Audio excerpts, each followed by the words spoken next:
자, 어서 오십시오. 안녕하세요. 예, 목소리가 좋으네요. 너무 걱정하실 필요 없을 것 같아요. 아유, 이 정도를 유지해줘야 될 텐데 뒤로 갈수록 어떻게 될지 걱정이에요. 네, 요즘 정맥주사 투혼을 발휘하고 있으시다고요. 그거 참 싫어하는 건데, 링거 투혼. 예, 좀 거짓말인 경우가 많죠. 예. 그래요? 전 잘 모르잖아요. 네. 대부분 사고가 났을 시 네. 일단은 가장 간단한 건 입원을 하고 아파서 오나요? 누워있다. 물론 진짜로 아픈데도 열심히 그렇죠. 하는 분들도 있겠지만. 예. 자, 어쨌건 왜 링거 투혼인지 직접 말씀을 해주시죠. 뭐 별것도 아닌 것 같고 이렇게 얘기하게 돼서 좀 민망한데요. 죽을 지금 얼마 동안 드시고 계시다고요? 왜 천천히 요리하는 솥 있잖아요. 네네. 거기다가 한 솥을 끓여서 5일째 조금씩 먹고 있어요. 어떻게 해요? 뭐 별건 아니고요. 이렇게 어떻게 명란젓이라도 좀 사다 드려야 될까요? 참기름에. 환영해요. 예. 명란젓 좋아요. 없어서 예. 못 먹죠. 출장 기간 동안은 왜 긴장을 해서 네. 몸이 이걸 억누르고 있다가 집에 돌아오자마자 그냥 모든 문제가 겉으로 다 올라온 것 같아요. 그래서 목도 쉬고 좀 사건 사고가 많았거든요. 이번 여행이. 네. 그래서 분실 사고 2건, 그 중에 한 건은 찾고 네. 안전사고 3건. 안 칠칠 못하실 것 칠칠 맞지 않지 아니에요. 않을 것 같은데 이렇게 줄줄 흘리고 뭐라고요? 이렇게 줄줄 흘리고 다니세요. 여행 가서. 철두철미하실 것 같은 이미지인데. 그리고 어처구니 없는 사고, 이를테면 내가 닷새간 샴푸로 샤워를 했었구나 이런 거를 여행 막판에 깨닫기도 하고요. 아, 진짜로요? 예, 조그만 병이니까 익숙지가 않아서 그런 되게 파란만장했어요. 네, 이제 돌아오니까 그런 몸의 문제는 이제 그동안 이제 그렇군요. 지금 터지면 안 돼라고 몸이 참고 있었나 봐요. 그러다가 서울에 와서 자 이제 병원에 갈 수 있어라는 걸 알았는지. 자, 어디가 누워 빨리 이런 거. 그렇죠. 네. 날 개고생 시켜놓고. 아니 오늘 근데 머릿결도 좋으시고 피부도 좋으시고 해서 잘 쉬고 오셨나 보다 했는데 절룩거리시면서 기침을 막 하시면서 거의 무슨 예. 그러니까 그런 걸 느꼈어요. 그러니까 이제는 여행이라는 게 뭐랄까 기회 비용, 그러니까 효용 대비 기회 비용이 자꾸 커지는구나 이런 생각이 들었어요. 포기해야 되는 게 많아지고. 조금 더 젊었을 때는, 네. 어렸을 때는 혼자 다니는 여행이라는 게 이제 힘든 만큼 거기서 얻는 게 많았었는데 그렇죠. 이제 나이가 들면서 이제 더 이상 배낭 메고 트렁크 끌고 혼자 기차 여행을 한다는 게 네. 이제 거기에 들이는 저의 에너지와 시간과 노력과 이런 거에 비해서 네. 그 여행에서 얻어올 수 있는 건 조금씩 작아지는 거죠. 그만큼 많이 꽉 차 있다는 뜻 아닐까요? 그건 아닌 것 같고 더 많이 보고 느끼고 싶은데 몸이 안 따라준다는 건 많이 느꼈어요. 속상하죠. 예. 좀 같은 내용도 이렇게 멋있게 얘기해서 저는 술자리에서 다음 술자리를 넘어가는데 네. 그 자리에 예쁜 여자들이 있대요. 근데 피곤해서 그냥 집에 가서 자고 싶을 때 너무 속상한 거 있지 않을까? 나에겐 이제 그런 기력이 없구나. 예전에는 아침 6시까지 어떻게든 먹고 그래야 또 이렇게 역사도 이루어지고 누군가를 또 알게 되고 하는 건데. 맞아요. 에이 뭘 그냥 집에 가서 자자. 그러니까 이게 내 안에 뭔가가 죽었다는 걸 느끼게 되죠. 그리고 어떻게 비교하면 해외에서 우리 조카들이 왔을 때 엄마가 너무 신나게 있으시다가 네. 걔네가 떠나자마자 바로 알아눕는 너무 힘들었던 거지 사실은. 그렇죠. 있는 동안은 예. 잘해주려고 행복하고 애를 좋은데. 쓰다가. 그러니까 저도 그 여행 중에는 제가 이렇게 넘어져서 좀 다리를 다쳤는데요. 그러니까요. 이렇게 심각한 건지 몰랐어요. 아니 술을 드셨어요? 아니요. 빈칸이라? 제가 원래 방 안에서 맨발로 걸어 다니다가도 제 발에 걸려서 넘어지는 스타일이거든요. 그런 스타일이시구나. 예. 근데 아시겠지만 네덜란드가 굉장히 이렇게 두 단, 세 단짜리 계단이 많아요. 애매하게. 그리고 자전거가 대중교통의 그렇죠. 중심인 나라이기 때문에 우리나라로 치면 인도와 차도 사이에 턱이 있어야 할 곳에는 턱이 없고 턱이 없어야 될 실내 복도 중간에 갑자기 조그만 계단이 있고 이런 식이거든요. 근데 제가 잠깐 주의를 딴 데 팔았다가 정말 이렇게 확 발목이 반대 방향으로 꺾여 버렸어요. 그래서 거기서 어떤 응급조치를 하셨나요? 아니 근데 걸을만 한 거기서는 거야? 왜냐하면 다음 도시로 넘어가야 하는 날이었기 때문에 이제 내가 아플 수 없는 상황이라는 것 때문에 이렇게 약간 마비 상태였던 것 같아요. 007 이런 거 아니에요? 막 갑자기 위스키 척척척척 따르고 이렇게 마신 다음에 이렇게 그죠? 하얀 와이셔츠 막 다 젖고 피랑 막 이렇게. 그리고 이제 뜨거운 물에다가 응급처치하고. 아니 근데 여행이라고 갔다 왔는데 좋은 얘기는 하나도 안 하고 네. 무슨 이런 얘기만 하니까 네덜란드 좋았고요. 예, 너무 반갑네요. 반갑기는. 예, 거기 가니까 사방이 성시경 씨더라고요. 아, 덩치가? 예, 그러니까 그 네덜란드가 세계에서 가장 평균 신장이 큰 나라거든요. 예, 제가 약간 좀 그쪽 스타일이죠. 예, 혹은 좀 위로 올라가면 약간 헬싱키 약간 그런 스타일. 근데 오히려 그 스칸디나비아 국가들보다 평균 신장은 네덜란드가 더 크대요. 그래요? 그래서 남자들 평균 신장이 186인가 그렇다고 들었어요. 야, 인기 많지 않던가요? 작아서? 아니요, 그냥 예쁘장한 동양 여자시잖아요. 뭐 근데 제가 이제는 그러기에는 왜요? 피부도 좋으시고. 모르겠어요. 너무나 그러니까 낮 시간에 거의 미술관 아니면은 영화관 안에 있었기 때문에. 근데 이건 핑계고요. 이번에 뉴욕 가서 이민아 작가 뮤지엄에 무지하게 갔는데 예. 그렇게 남자들이 와서 뭐 도와줄 거 있냐고 설명해 주냐고 막 이렇게 한대던데 미술관 가도 외국 남자들이. 그러니까 저도 몇 해 전까지만 해도 예, 이렇게 여행 가면은 수트케이스 같은 거 갖고 도움을 많이 받았어요. 혼자 여행을 하면. 예. 근데 이제 지난 것 같아요. 이제 방송에서 얘기하고 싶어 하지 않으시는 것 같은데. 그냥 무슨 일이 있었다고 생각하면서 넘어가겠습니다. 네. 좋으셨겠어요. 예, 뭐 체하도록 렘브란트와 루벤스를 섭취하고 좋았습니다. 아, 그랬군요. 자, 하여튼 설마 그 방송을 들으셨다고요? 이동진 기자님 나온 시간을? 예, 그새를 못 참고 또 그러셨더군요. 사실은 방송 외적으로 한 얘기가 더 재밌었습니다. 저 로테르담에 있는데 이동진 선배가 문자를 보내신 거예요. 뭐라고요? 방금 음도했다고 그러면서. 그래서 제가 그새를 못 참고 네. 가서 바로 책상 빼야겠네요. 막 그렇게 단문자를 아닙니다. 보냈어요. 소용없습니다. 어떤 짓을 해도 자리를 뺏을 수 없습니다. 아니에요. 이거 농담이고 되게 고마웠어요. 그리고 앞으로 3년간 개런티 해주신다고. 무슨 일 생길 때마다. 예, 그래서 어찌나 든든하던지. 근데 제가 3년 동안 뭐 못하겠지만 아마 저를 쓰시지 않으시겠지만. 제가 먼저 잘릴 수도 있어요. 자, 노래 한 곡 듣고 그럼 오늘 영화 함께 하겠습니다. 어쨌건 잘 돌아오셨다고 해야 되는데 어떻게든 다쳐도 어쨌건 만신창이로라도 돌아오셔서 참 다행이고요. 너무 반가운 목소리의 얼굴입니다. 얼른 쾌차하시길. 어떤 노래부터 들을까요? 오늘 소개해드릴 영화가 과거가 없는 남자라는 네. 핀란드 감독 아키 카오리스마키 감독의 영화거든요. 네. 근데 이 이름이 어려워서 예, 어렵죠. 예. 네. 그래도 아피차퐁 위라세타쿤 감독님에 비하면 뭐라고요? 집에 무슨 일이 있어요, 그 아저씨는? 논지 니미부트루 감독님이나 이런 타이 감독님들에 비하면 전 그 두 번째가 더 마음에 드는데. 논지 니미부트루. 아니, 쿵쿵. 아피차퐁 위라세타쿤 감독님. 예. 이름이 정말 스카이 콩콩 같은 느낌이네요. 예, 굉장히 훌륭한 감독님이고 2년 전에 칸에서 황금종려상을 받으셨던 감독님이세요. 근데 아무튼 아키 카오리스마키 감독님이 네. 초기작 중에서 이제 그분을 제일 널리 세계에 알린 영화 레닌그라드 카우보이 미국에 가다라는 영화가 있어요. 네. 이제 레닌그라드 카우보이스가 이 극중 밴드의 이름인데요. 네. 이 영화 속에 들어있던 Born to be Wild 듣겠습니다. 이야, 알겠습니다. 일단 다시 한번 노래 나가면서 좀 제대로 여쭤보겠습니다. 갔다 오면 제가 그 이름 한번 읊어볼게요.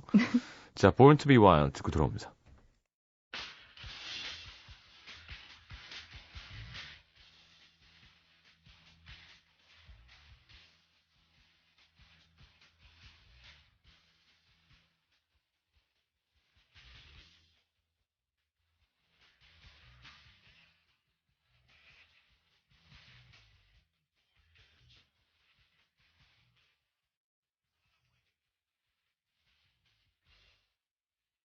자, 이게 말이 되나? 레닌그라드 카우보이스 고 아메리카예요? 예, 저도 2가 있는 줄 알았는데.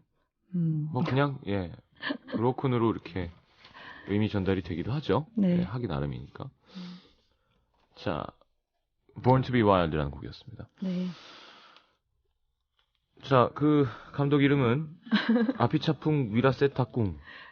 오늘은 네, 아니, 다른 타이 쪽 감독님이시고요. 예. 논지님이 붙들어. 네. 자, 오늘은 아키 카오리스마키. 예, 이 아키 카오리스마키 감독님은 네. 그 원래 미카 카오리스마키 감독님하고 카오리스마키 형제 감독으로 알려져 있는데요. 네, 강남공장 공장. 근데 이제 이 카오리스마키 형제라는 이름이 코엔 형제처럼 이렇게 쌍으로 우리들의 머리에 입력되어 있는 거에 비해서는 네. 둘이 실제로 같이 영화를 만든 지는 오래됐어요. 따로따로 영화를 많이 만들었고 네. 그 중에서도 이 과거가 없는 남자라는 영화는 이제 아키 감독님이 네. 혼자서 만드신 영화고 2002년 칸에서 그랑프리를 탔고 여배우인 카티 우티넨이라는 배우가 여우주연상을 탔거든요. 네. 근데 이 카오리스마키 감독님의 영화 그러면 가장 먼저 떠오르는 특징은 데드팬 코미디라고 하죠. 그러니까 무표정한 얼굴로 이렇게 네. 웃음을 주는 유발하는 네. 그런 블랙 코미디의 일가가 있으시고요. 이제 주로 인물들은 이제 핀란드의 노동계급 남녀노소들이라든가 네. 아니면은 룸펜 프롤레타리아트라고 하죠. 뭐 이렇게 노숙자라든가 뭐 이런 계층의 사람들이 많이 등장을 해요. 그래서 저는 이제 많은 예술영화 감독들의 경우에 그렇지만 잘은 모르지만 이분이 물론 예술적인 그 국위선양은 많이 하셨지만 핀란드 관광청에서는 안 좋아할 것 같아요. 그러니까 영화를 보고 나면 이런 생각이 들거든요. 그러니까 그런 말들을 하거든요. 핀란드 그래도 복지국가 아니야? 뭐 이런. 왜 이렇게 못 살아? 그것도 그렇고 배우들이 진짜 못생겼어요. 그러니까 그냥 보통 사람 정도가 아니라 배우들이 약간 평범한 사람을 연기해도 조금은 이제 이목구비가 뚜렷한 사람일 경우가 많잖아요. 예. 근데 카오리스마키 감독님 영화에 나오는 그 핀란드 사람들은 정말 이렇게 초라하고 어떻게 저런 사람들을 모았을까라고 생각될 정도로 저게 평균인가 뭐 이렇게. 예, 그리고 굉장히 그 사는 환경도 누추하고 막 그렇거든요. 네. 그래서 예를 들어서 같은 헬싱키를 배경으로 했는데 그 일본 감독이 만든 카모메 식당 같은 영화에 나오는 헬싱키하고 네. 이 카오리스마키 감독님의 헬싱키는 너무 달라요, 느낌이. 그래서 재미있는 점이고요. 뭐 그 이웃 국가인 뭐 스웨덴 있잖아요. 네. 근데 최근에 개봉한 밀레니엄 같은 영화에 보면 스웨덴도 굉장히 멋있게 나오잖아요. 그러니까요. 근데 바로 옆 나라인데 이 카오리스마키 감독님의 핀란드는 뭔가 어떤 과거 속에 정지된 것 같은 그런 인상을 풍기죠. 저 밀레니엄 봤어요. 아, 보셨어요? 네. 이 바쁜 와중에. 그러니까요. 재미있으셨어요? 그냥 용두삼이. 원래 원제가 드래곤 타투, 덩커 위드 그렇죠. 드래곤 타투. 예, 그렇죠. 잘 나가다가. 여주인공은 별 마음에 안 드셨어요? 리스벳? 멋있었어요. 예, 굉장히 매력 있는 것 멋있었죠. 같아요. 예, 저도 반했는데. 네, 그랬군요. 자, 헬싱키. 그렇군요. 네. 아까 제가 우연찮게 얘기했는데 하필이면 헬싱키군요. 네, 그렇게 됐네요. 그래야 줄거리를 살짝 얘기해 주신다면요? 제가 지난번 초록물고기 소개해드리면서 많은 영화가 기차에서 출발한다는 얘기를 드렸는데 이 영화도 마찬가지로 기차에서 시작을 해요. 그래서 한 남자가 이제 기차를 타고 헬싱키에 내려서 벤치에다 짐을 놓고 이렇게 밤 시가지를 내려다보다가 이렇게 까무룩 잠이 들었는데 까무룩 오랜만에 들어보네요. 네. 근데 우리 속된 말로 아리랑치기라고 하죠. 어떤 소매치기. 예, 근데 이렇게 세게 때려가지고 실신을 시킨 다음에 그게 그 뜻이에요? 아닌가? 그러니까 뭐 그러니까 만취해서 소매치기는 의식이 있을 때 소매치기 하는 거고. 모르겠어요. 제 전문 용어에 좀 약해가지고. 우리 최소진 작가가 그런 쪽은 전문이거든요. 그래요? 맞죠? 네, 맞는 것으로 판단됩니다. 그래서 그 야구 배트를 들고 이렇게 습격해온 불안당들한테 당해가지고 쓰러진 거예요. 그리고 이 사람의 지갑이라든지 감 나가는 물건을 싹 털어갔어요. 그런데 그 수트케이스 안에 케이스를 열어보니까 그 용접할 때 쓰는 얼굴 보호구가 들어있거든요. 그래서 그거를 이제 쓰러진 이 남자 얼굴에 덮어놓고 이 나쁜 사람들이 떠나가는데 그걸 보고 우리는 이제 이 남자의 직업을 짐작할 수가 있는 거죠. 네. 근데 그 다음 장면이 되면은 그 쓰러졌던 남자가 죽었는 줄 알았던 이 남자가 일어나서 역 화장실로 이렇게 휘적휘적 들어가서 다시 쓰러져요. 네. 그러니까 경비원이 또 이렇게 무전기로 여기 시체 하나 있다고 보고를 하죠. 근데 그래서 거기서 중요하면 그것도 아니고 다음 장면은 이제 병원 응급실로 이 남자가 옮겨진 거예요. 네. 얼굴은 붕대로 칭칭 감겨 있고. 근데 거기서도 이제 바이탈 사인이 이제 B 하고 플랫 라인이 돼가지고 사망 시간 기록까지 하는데 이 의사랑 간호사가 얼굴을 덮어주고 흰 천으로 덮어주고 나가고 나서 갑자기 이 남자가 벌떡 일어나는 거예요. 어떻게 그럴 수 있죠? 그래서 좀 무섭죠 처음에는.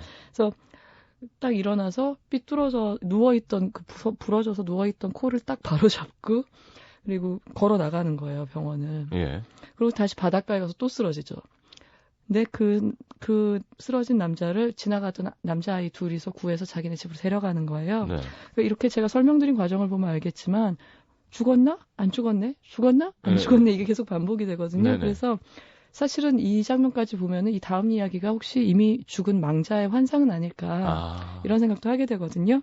이제 어쨌거나 근데 영화는 그런 식으로 흘러가진 않고요. 네. 이 정신을 차린 남자가 깨어나는 곳은 그 아이들이 데려온 부모의 집, 그러니까 탄광에서 야간 경비를 하는 남자가 가장인 그런 네. 부부의 집이에요. 그 이 아저씨는 되게 공처가고요. 그래서 거기서 깨어나게 되고 이제 간호를 받아서 점점 기운을 차리게 되죠. 네. 그래서 이 식구들과 생활이 시작이 되는데, 그래서 금요일이니까 외식하러 가자고 아저씨가 그래서 이렇게 좀 차려입고 나가는데 그 외식 장소가 무슨 레스토랑이 아니라 구세군에서 배급 주는 그런 데를 데려가요.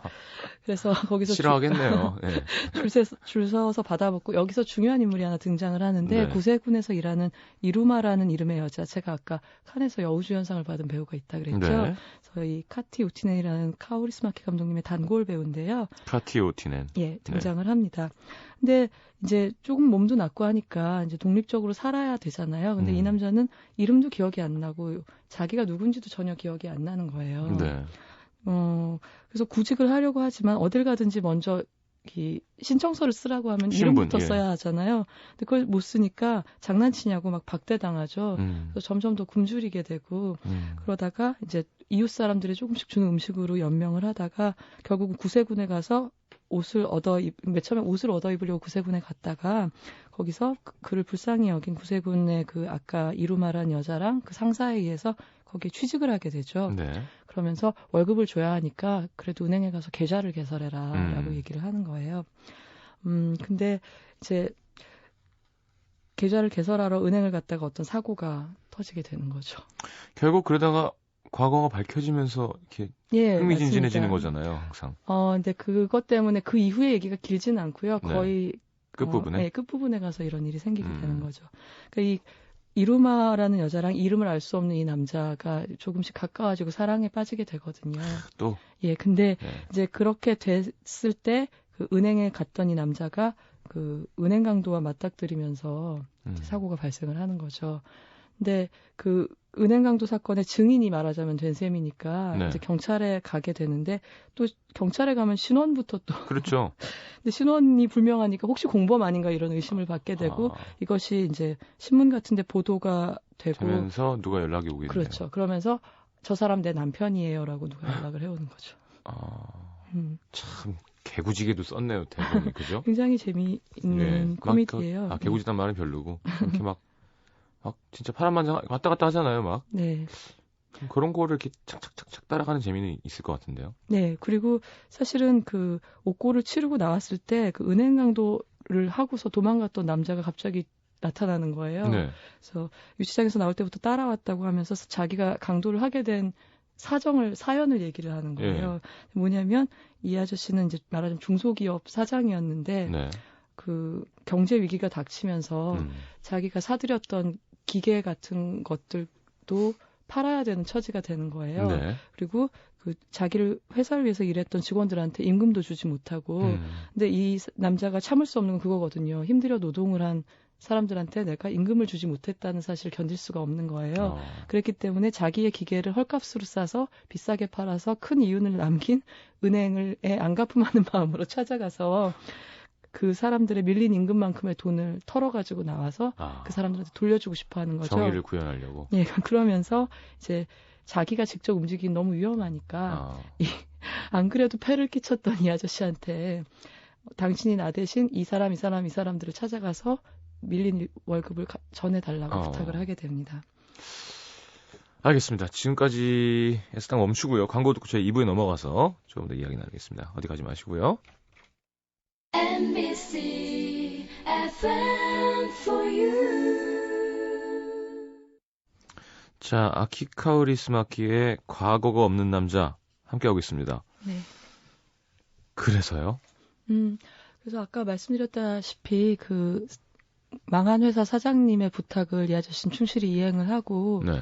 그리고 그 연락을 해왔다 그랬잖아요. 네네. 아내라는 사람이. 근데 그게 사실 약간은 청천벽력인 것이 이 마을 사람들하고 이제 서서히 친해지고 있고 새 삶을 꾸리고 있고 좋아하는 여자도 생겼는데 아무튼 나는 모르지만 아내가 있다는 거잖아요. 그러면 들으면 기억이 쫙쫙쫙쫙 나는 게 아니라 그냥 안 나. 그랬어요? 뭐 이런 거죠?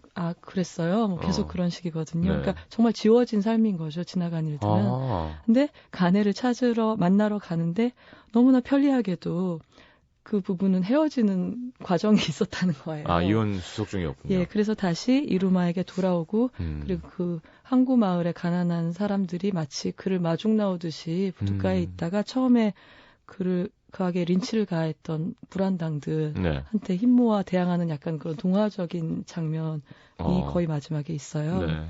근데 오늘 이 영화를 소개해드린 거는 사실 뭐 과거를 잊어버린 그리고 잃어버린 그런 사람 캐릭터라기보다 저는 이런 낯선 사람에 관한 얘기를 하고 싶었던 거잖아요. 네.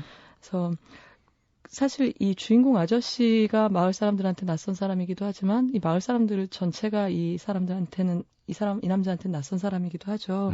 근데 이 낯선 사람들이 여러 가지 패턴이 보여요. 그러니까 아까 말씀드린 불안당들처럼 그 모르는 그 연고자 없는 사람을 무조건 착취하려는 사람도 있고, 근데 제 생각에는 이런 부류의 경우에는 아는 사람한테도 그럴 사람들이 아닌가 그런 생각이 그렇죠. 들고요. 네, 또 어떤 그 다음으로 나쁜 사람은 이제 굉장히 당연하게 이 남자한테 뭔가를 이렇게 빌려주고 도와주는 척하면서 거기에 대해서 그걸 갖고 돈을 벌려고 하는 사람도 나와요. 지역 경찰 아저씨인데 자기 집도 아닌데 이 트레일러에서 살아 그러면서 세를 막 받는 거죠. 그래가지고 전기는 어디서 끌어오나요? 그러면 스크루드라이버 하나 빌려줄 테니까 저기 근처에 전봇대 있다고 가르쳐주고 네가 알아서 끌어와라 막 이러면서 뭐 이렇게 집세를 자꾸 징수하려고 하는 그런 사람도 있고. 근데 대다수는 이 영화에 나오는 대다수의 낯선 사람들은 굉장히 무심하고 당연하게 도와주는 사람들이에요. 자기 걸 나눠주고. 그건 좋은 거네요. 예, 그렇죠. 좋은 거죠. 근데 여기서 재밌는 거는 카오리스가 오늘 저도 이렇게 발음이 안 돼. 아키 카오리스마키. 예. 그분 영화에서 제가 반복적으로 등장하는 게 아피차풍 위라세 타쿤보다 낫네요. 네. 저 타이에서 귀 가려우시겠어요? 그러니까요. 성시경이란 자식이 한국에서 나를 왜 자꾸 불러? 네. 이러고 있겠죠. 네, 이 가진 것 없는 인물들이 주로 나온다 그랬잖아요. 네네. 근데 이 사람들끼리 너무나 쉽게 친구가 되는 거예요. 그리고 이 주인공 남자도 그러니까 가진 소유가 없을 뿐더러 기억도 없잖아요. 그러니까 정말 그렇죠. 철저한 무산자의 마음으로 살아가야 되는데 그 자기의 무소유 상태를 그렇게 불편해하거나 아니면 내가 잃어버린 진짜 삶이 있을 거야. 내가 어떤 쌓아놓은 뭔가 이렇게 벌어놓은 뭔가가 있을 텐데 그걸 내가 박탈당하고 있는 게 아닐까라고 조바심을 전혀 안 내고 거기서 굳이 애쓰지 않고 또 잘 어울려서 살아가는 거예요. 그러니까 보통 기억을 잃어버린 사람 영화는 그걸 찾으려고 막 아둥바둥 그렇죠. 막 애쓰는 과정이 나오잖아요. 네, 근데 이 점이 그러니까 낯선 것에 대한 거부감이 없고 새로운 관계를 맺어가는 그런 모습들, 그러니까 소유에 집착하지 않고 기존의 관계에 집착하지 않는 모습이 굉장히 이상화된 모습이기도 하지만 재미있었고요, 저는. 네.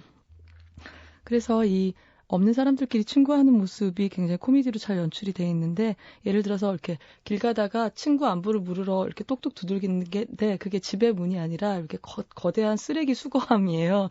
두들기면 거기 안에서 사는 그 노숙자 아저씨가 이렇게 안녕 그러고 딱 나오는 거예요. 관광청에서 정말 싫어하겠네요. 그죠?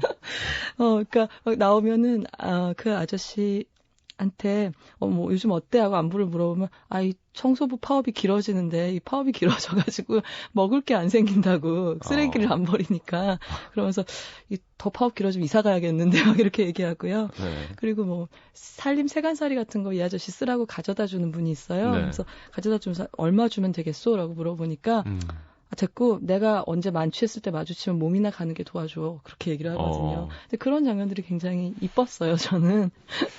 그렇군요. 예, 그러니까 낯선 사람들이 만드는 훈훈한 풍경 뭐 그런 것들이 있었던 거죠. 네. 그래서 이 영화는 진짜 제가 뭐 개그를 일일이 소개드리면 나중에 보실 때 덜 웃음이 나실 테니까 제가 좀 자제를 할 텐데요. 아니요. 기억 못 할 수도 있어요. 노래 한 곡 듣고 와서 좀 더 개그 및 이제 해주고 싶으신 얘기 좀 더 해주시죠. 네. 미셸 샤프로 노래 얼마 전에 나갔는데 갖고 오셨나요? 그랬어요? 아니, 좋아요. 예. 이거 되게 좋아하시더라고요, 틀어드리니까. 예. 저도 이걸 어떤 분의 소개로 이분 음악을 알게 됐는데, 예, 자주 듣고 있는 음악이라서 갖고 왔습니다. 네, 미셸 샤프로의 Back Down to Earth 아니었나요? Down to the Earth, to Earth? 모르겠네요. Back Down to Earth였던 것 같은데 듣고 들어와서 제가 확인해드리겠습니다. I wanna take the bus today and read a book along the way. And never mind the place I'm going to. That's the thing I wanna do. Take you on the ride. Leave my BlackBerry aside. You wanna watch a moving picture show. That's fine. Let's go.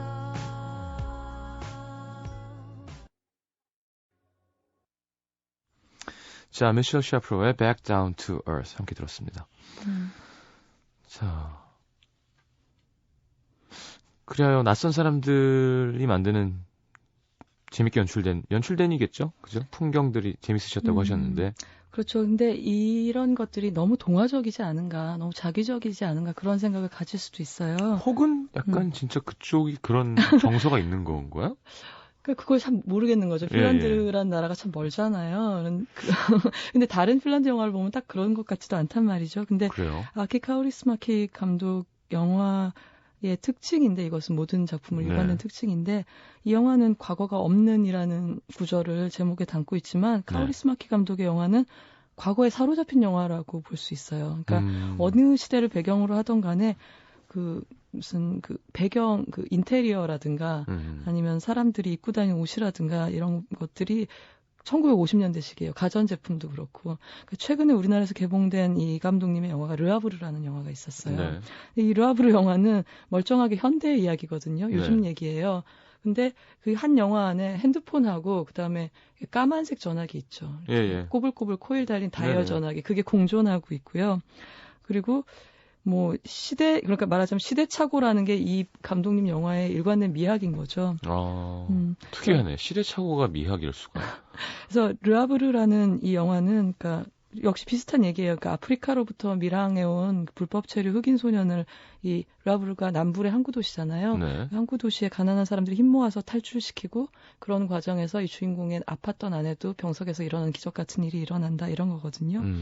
근데 이런 어떤 방금 말씀드린 것 같은 시대착오와 동화적인 이야기에 더해서, 그러니까 재밌는 게 어딜 가든 영화 속의 공간이 비슷해 보여요. 그러니까 아까 레닌그라드 카우보이는 미국에 갔잖아요. 네. 미국에 가도 별 차이 없어요. 핀란드에서 찍은 영화랑. 그리고 프랑스잖아요. 르하브르는. 프랑스를 가도 별 차이 없어요. 아키 카우리스마키 감독의 미장센은 그대로예요.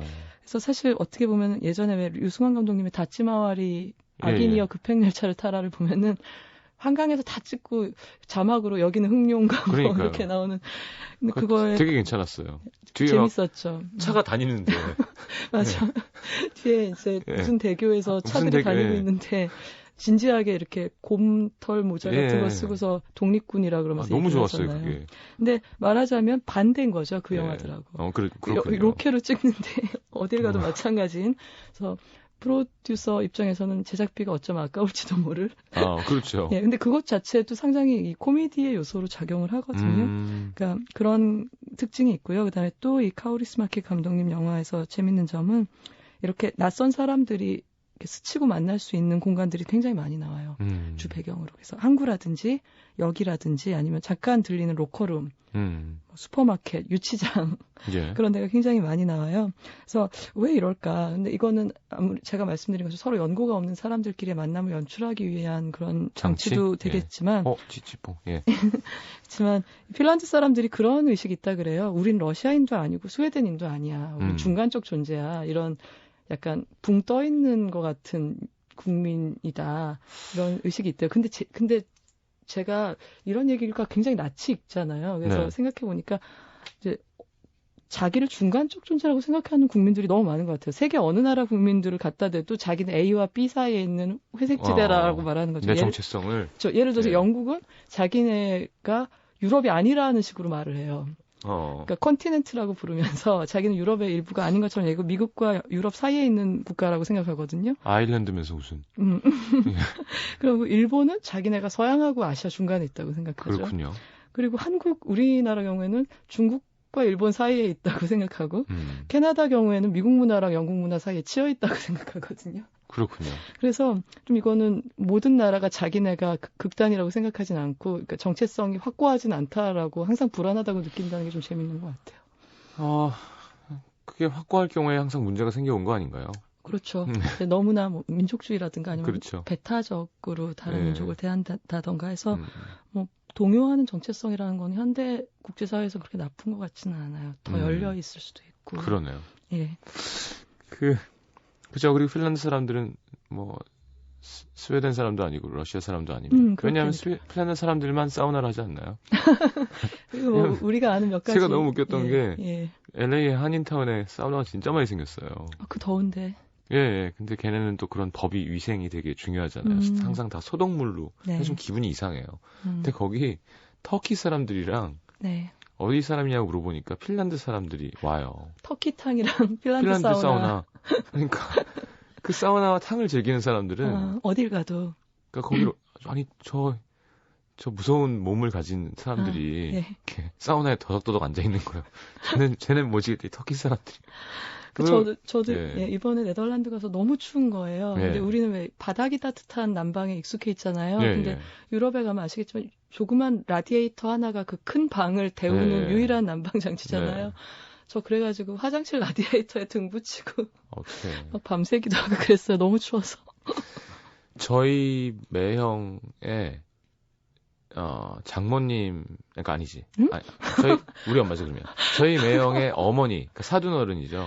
예. 저희 매형의. 전 왜 저렇게 돌려서 얘기를 하시나? 저희 매형의 어머니 남자친구가 핀란드 사람이에요. 아, 진짜요? 그러니까 이제 뭐 사별하시고, 근데 친구였는데 같이. 근데 그 아저씨가 하여튼 전 핀란드 사람 처음 본 사람이었는데 너무, 그러니까 아빠 대신 이제 결혼식장에 해주려고 온 거야. 근데 그분도 핀란드에서 이렇게 숙박업을 하신대요. 근데 앞에 호수가 이렇게 있는데. 소미. 그럼 막 그런 얘기만 해주셨거든요. 거기 이렇게 청원지, 꽁치 같은 거 이렇게 구워갖고 먹는 음식. 청어 많이 먹어요. 그죠? 해링이라고요. 그리고 이제 사우나에 들어가서 이제 그걸 쫙 구우면서 사우나에 들어가서 땀을 쫙 뺀 다음에 뛰어나서 호수에 쫙 빠진대요. 그러니까 뭐 냉수마차 하듯이. 그리고 이제 몸을 데핀 다음에 그 생선을 이렇게 착착 발라 먹으면 진짜 맛있다는 건데 진짜 가고 싶은 거예요. 진짜 당기는데요. 그 어떤 게요? 찬물에 착 들어가는 건가요? 모든 조합이. 그러니까요. 진짜 한번 꼭 구경 가야겠다. 근데 연고자가 있으시네요. 갈 수 있겠네요, 성시경 씨는. 사돈의 남자친구라니까요. 아니, 그리고 어머니, 그러니까 사돈 어르신은 오스트리아에서 그런 경치 좋은 펜션 이런 거 하신대요. 맨날 놀러 오라고. 그럼 이렇게 이어서 패키지로 만들 수 있겠는데요. 그러니까요. 그리고 가시면은 외모가 친화력이 있으니까. 저요? 금방 친구를 많이 사귀실 수 있을 거예요. 염색을 할까요, 이 판에? 블론드로. 왜냐면 거기 가면 너무 눈에 띈대요, 동양인이. 전부 피부색과 눈 색깔과 머리 색깔이 비슷해서. 그래서 동양인이 블론드를 하고 오면 눈에 안 띌까요? 성시경 씨라면 가능할 수도 있어요. 자꾸 이렇게 그쪽으로 정착이 되는데 내가 덩치가. 알겠습니다. 그렇군요. 아키 카우리스마키 감독의 과거가 없는 남자, 그리고 이 감독님의 어떤 특징과 이야기를 함께 나눠봤습니다. 제가 마지막으로 드리고 싶은 말씀은요. 타인은 지옥이라는 말이 있잖아요. 그래서 낯선 사람들을 굉장히 무섭게 여길 수도 있고, 또 낯선 사람들에 대해서 무조건 좀 호의를 동경할 수도 있고, 뭐 그렇지만 이 영화를 보면은 여러 가지가 다 있는 것 같고요. 그러니까 예를 들면 누가 쓰러져 있으면은 그 사람한테서 구두까지 벗겨가는 사람이 있는가 하면은 아이들이 와서 구해주기도 하는 그런 사람들이 공존하는 거죠, 이 세상에는. 그러니까 무서운 거죠. 그래서 저는 그러니까 개인적으로도 굉장히 모르는 사람, 날 잘 사연을 모르는 사람들의 작은 친절로 우울했던 하루가 되게 지낼만해졌던 경험들이 있거든요. 그러니까 오히려 내 상황을 전혀 모르는 사람들이 해주는 따뜻한 말 한마디나 아니면 지하철에서 내가 되게 지쳐있는데 어떤 아주머니가 아가씨 저쪽에 빈자리 났어 가서 앉아라고 해준다던가 그런 것 때문에 하루를 견디게 해도 되는 것 같아요. 그래서 아가씨라 해서 힘이 나셨더라고요. 그때는 그런 말이 아직은. 네. 아니, 그렇게 웃어주실 줄 몰랐어요. 이렇게, 네. 예, 아무튼. 네. 에이, 잘 안 됐네요, 마무리가. 아니요. 그런 얘기를 하고 싶었던 것 같아요, 제가 이 영화를 골랐을 때는. 네. 그러네요. 네. 우리 청취자분들은 쪽쪽 빨아들이시니까. 네, 제가 이렇게 어수선하게 얘기해도 단정하게 네. 정리해서 들어주세요. 알겠습니다. 컨디션이 회복될 때까지. 지금 컨디션이 안 좋으신데도 너무 반갑고 재밌게 잘해주셨어요. 너무너무 감사합니다. 네. 자, 다음 주 영화는요? 이 다음 주에는요, M. 나잇 샤말란 감독이라고 뭐요? 기억나세요? 오늘 이상한데, 이름이 어려워다. M. 나잇 샤말란 감독이라고 식스센스. 예, 그 감독이 만든 이제 일련의 미스터리물들이 있는데요. 네. 그 중에서 식스센스 다음 작품, 바로 다음 그렇군요. 작품, 언브레이커블이라는 영화에서 재밌겠다. 예, 슈퍼히어로와 그 반대 위치에 있는 적대자 한 쌍의 인물을 소개해드리겠습니다. 알겠습니다. 제가 너무 무식해갖고요. 전 괜찮거든요. 네. 잘 모르니까. 근데 많은 분들이 DJ가 너무 무식하다는 얘기. 아니에요. 같이 배워가는 겁니다. 네. 자, 마더나의 Don't Tell Me 왜 갖고 오셨나요? 그냥 가사 중에 이유가 있었던 것 네. 같아요. 그래서 들어보시고 여러분이 맞춰보세요. 그렇게까지? 네, 이 영화에 관련. 알겠습니다. 자, 마더나의 Don't Tell Me 듣고 들어옵니다. 자, 안녕히 가십시오. 감사합니다. 감사합니다.